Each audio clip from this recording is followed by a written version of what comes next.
যাদের food ulcer হচ্ছে তাদের ক্ষেত্রে আপনারা কি ধরনের ট্রিটমেন্ট আসলে দিয়ে থাকেন?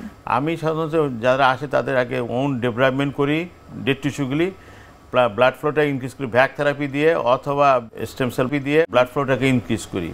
কারণ অনেক সময় ব্লাড ফ্লো দেখা যাচ্ছে অ্যাথেরোস্কোপি যে ইনভেস্টিগেশন করা হয় টেস্টে দেখা যাচ্ছে ভাস্কুলার আছে, অবলিটারেশন আছে, সেইখানে আমরা অনেক সময় কিছু করার সম্ভাবনা, তখন ওই ভিজিএ বা ভ্যাক থেরাপিতে ইয়ে করে ব্লাড ফ্লোটা ইমপ্রুভ করে এবং ডেড টিস্যুটাকে করে আর ডেড ড্রাই এনভায়রনমেন্টটাকে, যার ফলে ব্যাকটেরিয়া গ্রো করে না। এবং আমরা সিএস টেস্ট করা প্রতিটা আমি সিএস টেস্ট না করে কোনো অ্যান্টিবায়োটিক দিই না সাধারণত, কারণ সিএস টেস্ট না করে দেখা যাচ্ছে 2 বছর 3 বছর পর্যন্ত অ্যান্টিবায়োটিক পেয়ে যাচ্ছে কিন্তু প্রপার অ্যান্টিবায়োটিক পাচ্ছে কাজ হচ্ছে না।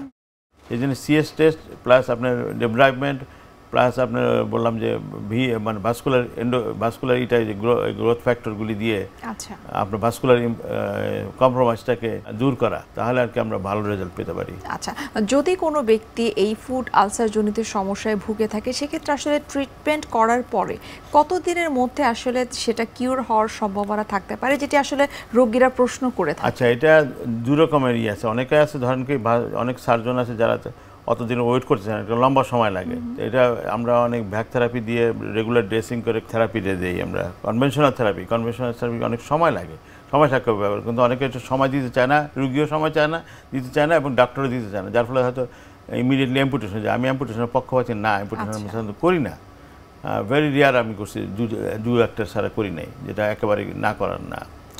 তো সেই জন্য এটা সময় লাগে, সময় সাপেক্ষ লাগে, ডাক্তারকে সময় দিতে হয়, রুগীকেও সময় দিতে হয়, তাহলে এটা ভালো একটা আউটকাম পাওয়া যায়।